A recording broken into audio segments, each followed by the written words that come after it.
either watching this video tutorial, my dear students, इस tutorial में हम राइटिंग एंड सिटी लाइफ का जो टॉपिक पिकअप कर रहे हैं वो है archaeology and European interest in Mesopotamia. मतलब इस चैप्टर को हमने डिफरेंट पार्ट्स में डिवाइड किया है आपकी सहूलियत के लिए। ये 4th पार्ट है इसका, और सारे पार्ट्स आपको वीडियो डिस्क्रिप्शन में लिस्ट दी गई है, प्ले लिस्ट, वहाँ से आप ढूंढ सकते हैं। यहाँ जो नोट्स आपको मिलेंगे वो हैं ये कि यहाँ पे जो खुदाई हुई है मेसोपोटामियन रीजन में और उसका जो डेवलपमेंट हुआ है मेसोपोटामिया खूब हुआ है, खूब इतना तो कहीं कुछ हुआ ही नहीं है।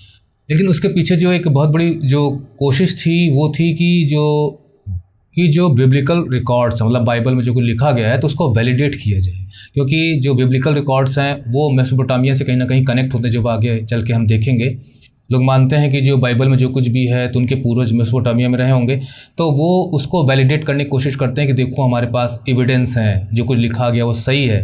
तो उस धार्मिक ग्रंथ में को वैलिडेट करने की कोशिश के लिए भी यहाँ पे खुदाइयाँ हुई कि जो भी अकाउंट्स उसमें दिया गया, मतलब what is written material is there.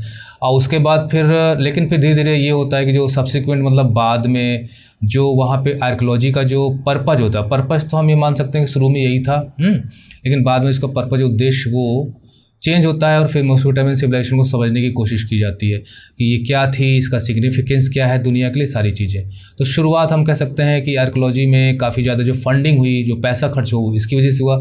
बाद में फिर उसका फ़ायदा यहाँ की नॉलेज गेन करने में हुआ। तो पहला टॉपिक यही कि आर्कियोलॉजी में यूरोपियन इंटरेस्ट किस वजह से था। तो हम ये मान सकते हैं कि जो आर्कियोलॉजिकल एक्सप्लोरेशन था, मतलब वहाँ पे खुदाई का जो काम चल रहा था, खुदाई में जो लोग लगे थे, आर्कियोलॉजिस्ट एट्सेट्रा, वो लगभग 1840 में शुरू हुआ। मतलब 19th century, mid 19th century में इसकी वहाँ पे काफ़ी इंटरेस्ट लोगों में हुआ कि यार पता करो वहाँ पे बाइबल में जो लिखा गया है ऐसा कुछ वहाँ मिलता है कि नहीं मिलता है। और लॉन्ग टर्म एक्सकवेशंस हुए हैं, जो कि खासकर सबसे पहले उरुक और मारी में शुरू हुए, जो मैंने आपको बताया था। देखिए ये है मैप, ये आपकी बुक का मैप है, वेस्ट एशिया दिखाया गया, मैप 1 आपकी बुक में मिल जाएगा। ये देखिए मारी यहाँ पे है और उरुक यहाँ पे है। ये आपका सुमेरियन सिविलाइजेशन या बेबीलोनियन सिविलाइजेशन आप कह सकते हैं। यहाँ पे एक्सकवेशंस हुए और खूब हुए, दशकों तक चले, मतलब खूब। और इस एक्सकवेशन से बहुत सारी चीज़, so many valuable resources were recovered, were gained, were found during these excavations, जिससे हम मेसोपोटामियन सिविलाइजेशन को स्टडी कर सकते हैं।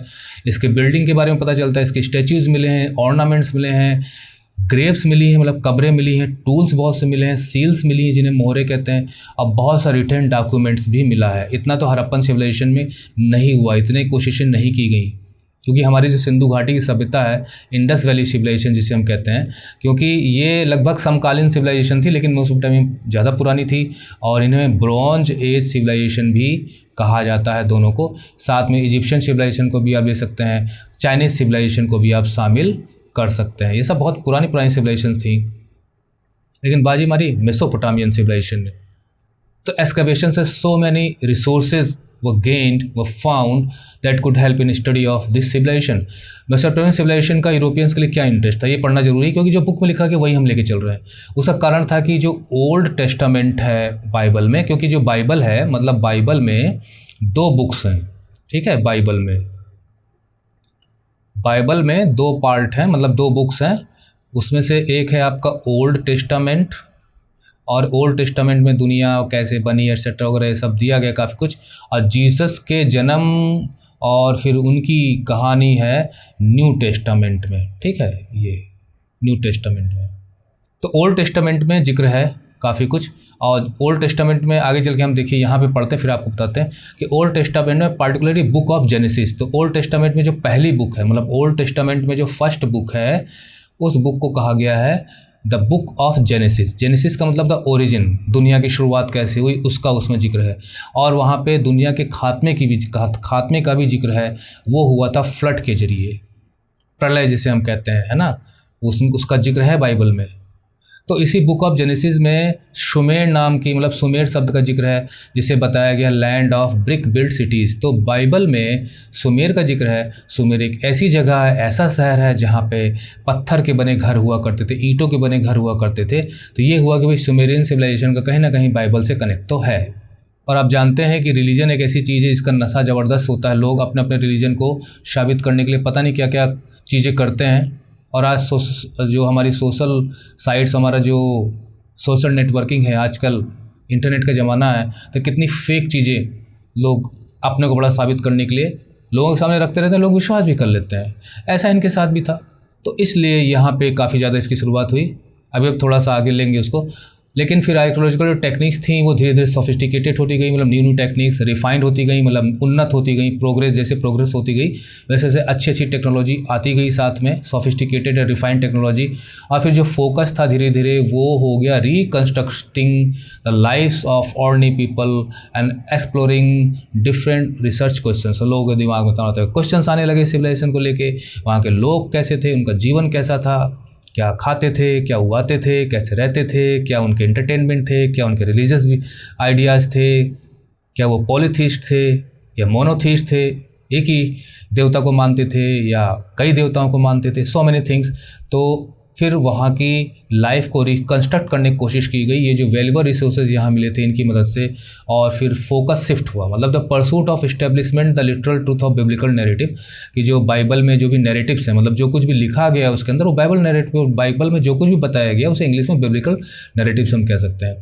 तो बिब्लिकल नैरेटिव्स को परसू करने के लिए इन्होंने खुदाइयाँ शुरू की थी कि हम बाइबल में जो कुछ लिखा गया उसके ट्रुथ को हम साबित करेंगे कि बाइबल सही है। इसके लिए शुरुआत हुई थी, बिगनिंग तो इसी की वजह से हुई थी, क्योंकि यूरोपियंस के पास अच्छा खासा पैसा था, टेक्निक थी, सब कुछ था और वो रूल भी कर रहे थे। वो बैक सीट में चली गई, मतलब फोकस यहाँ से हट गया और subsequent studies in Mesopotamian archaeology built upon these later approaches. तो बाद में इस बिब्लिकल ट्रुथ की वैलिडेशन को छोड़कर जब मेसोपोटामियन सिविलाइजेशन के बारे में जानने के लिए जब आर्कियोलॉजी आगे बढ़ी, तो उसी को कहा जाता है कि फोकस यहाँ से हटकर फिर नॉलेज गेन करने में लग गया, to know about this civilization. यहाँ पे मैं आगे आपको बता दूँ कि बाइबल में फ्लड का जिक्र है और वो फ्लड मेसोपोटामिया में भी मिलती है, मतलब जो बाइबल में फ्लड का जिक्र है उसका पैरेलल हमें मेसोपोटामिया में भी मिलता है। तो दोनों के बीच में कनेक्ट करने की कोशिश की गई कि यूरोपियन ट्रेवलर्स जो हैं, स्कॉलर्स हैं, उन्होंने मेसोपोटामिया को वो मानते थे कि उनकी एंसेस्ट्रल लैंड है। मतलब जैसे हम लोग भारत में रहते हैं तो हम कहते हैं कि भारत सनातन संस्कृति का देश है, बाकी लोग बाहर से ही है, चाहे वो क्रिश्चियंस हों, चाहे वो मुस्लिम्स हों, चाहे जो भी हों, they came from outside, they do not belong to the ancestry of our land. तो एक प्रकार से यूरोपियन ट्रैवलर्स ये मानते थे कि बाइबल में जो जिक्र है उस जिक्र की में जो भूमि है वो मेसोपोटामिया में है और इसलिए हमारी एंसेस्ट्रल लैंड है। And there was an initial effort. फिर ये कोशिशें हुई कि जो बाइबल में जो लिटरल ट्रूथ है, लिटरल का मतलब होता है कि जो वर्ड्स वहाँ इस्तेमाल किए गए, जो शब्द वहाँ इस्तेमाल किए गए, जो कुछ लिखा गया जैसा का तैसा, उसका अगर हम निकालें तो लिटरल ट्रूथ होगा। तो उसमें लिखी हुई जो बातें हैं ओल्ड टेस्टामेंट में, क्योंकि न्यू टेस्टामेंट में तो जीसस का जिक्र आ जाता है, तो ओल्ड टेस्टामेंट में जो कुछ भी लिखा गया है उसको वैलिडेट करें, उसको सिद्ध करें आर्कियोलॉजिकल वर्क के जरिए, तभी तो हम दिखा पाएंगे कि देखो मैं खुदाई में सारी चीज़ें मिली हैं, इसका मतलब कभी था।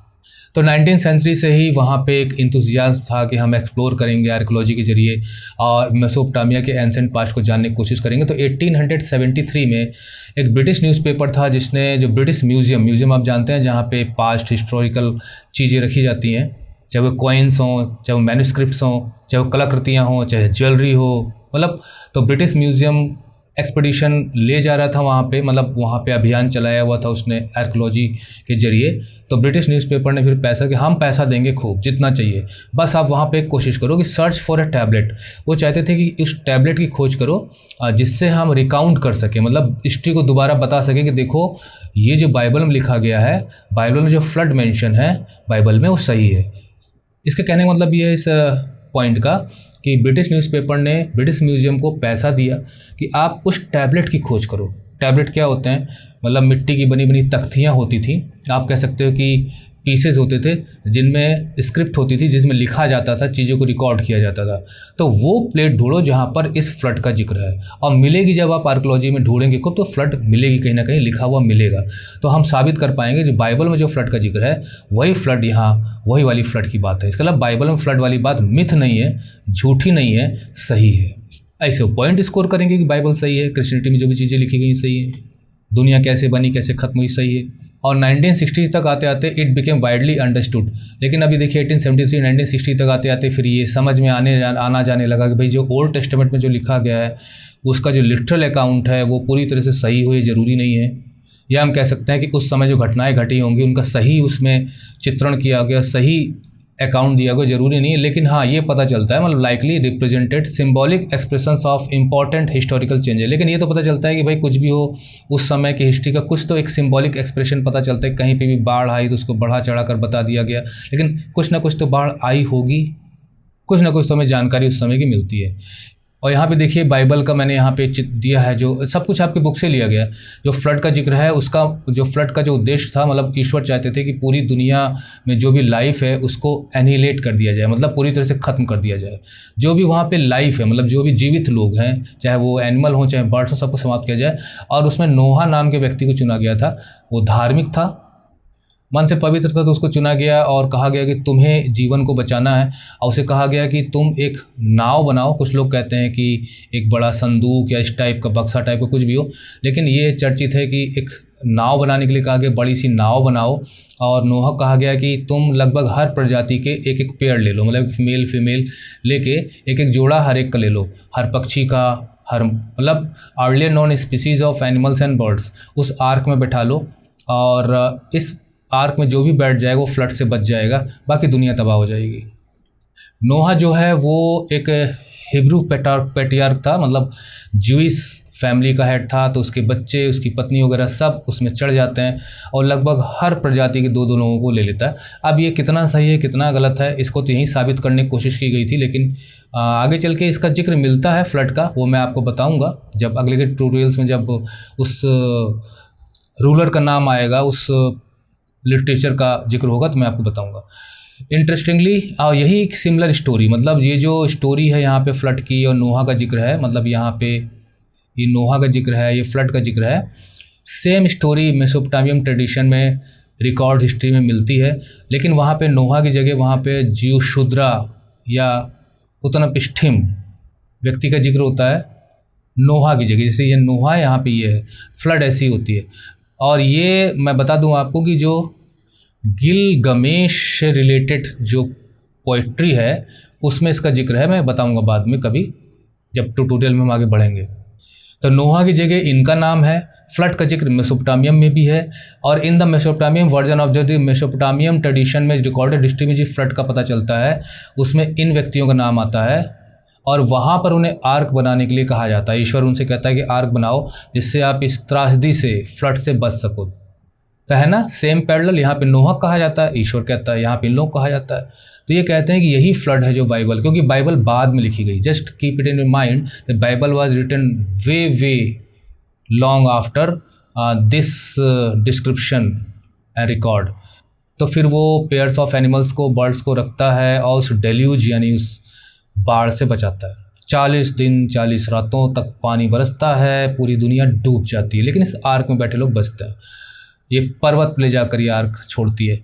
तो जो पैरेलल हमें देखने को मिलता है, मतलब जो सेम स्टोरी, दो स्टोरियाँ, एक स्टोरी बाइबल में और दूसरी स्टोरी उससे मिलती जुलती लगभग जो मेसोपोटामियम ट्रेडिशन में मिलती है। तो बिब्लिकल एंड मेसोपोटामियम जो पैरेलल हमें देखने को मिलता है फ्लड स्टोरी का, इससे पता चलता है कि कहीं ना कहीं शेयर्ड कल्चरल था मोटिव इन दोनों सिविलाइजेशन के बीच में। मतलब बाइबल में जिस चीज़ का जिक्र है, जिस सिविलाइजेशन का जिक्र है, जिस तरह के लोगों का जिक्र है, और मेसोपोटामिया में जिस तरह के लोग रहते थे, तो उनमें कहीं ना कहीं कुछ ना कुछ तो कनेक्ट है। दोनों के बीच में कुछ ना कुछ तो कल्चर एक्सचेंज था। The similarities between these narratives, तो इन नैरेटिव्स के बीच में जो सिमिलरिटी है, इससे क्वेश्चंस बनते हैं कि उस समय जो एंशिएंट सिविलाइजेशंस थी, उनके जो कल्चरल ट्रेडिशंस थे, उनमें कहीं ना कहीं आपस में एक्सचेंज होता था, इंटर कनेक्शन होता था, और इसलिए यहाँ की बातें वहाँ, वहाँ की बातें यहाँ आके एक प्रकार से मिक्स हो जाती हैं। और जो फ्लड का कंसेप्ट है आपकी बुक में भी लिखा गया है, और जो प्रलय वाली बात है तो सनातन संस्कृति में भी पढ़ने को मिलती है कि प्रलय कई बार हुई। ऐसा भाई मैं तो जानता नहीं, ऐसे मैंने सुना है। और भी डिफरेंट रिलीजन्स में फ्लड का जिक्र मिलता है, तो कहीं ना कहीं माना जाता है कि ये सही रहा होगा। यह है कि बढ़ा चढ़ा के पेश किया गया होगा, एक क्षेत्र में ही आया होगा फ्लड, लेकिन बढ़ा चढ़ा के पेश किया गया होगा। तो ये यहाँ पे आर्कोलॉजी और उससे रिलेटेड जो भी टेक्स्ट मैटर आपकी बुक में दिया था, उसके नोट्स यहाँ पे थे। अगला टॉपिक हमारा है मेसोपोटामियन एंड ज्योग्राफी, जिसे हम अगले ट्यूटोरियल में पढ़ेंगे। So ending the tutorial here, let's meet in another of our tutorials. Till then bye bye.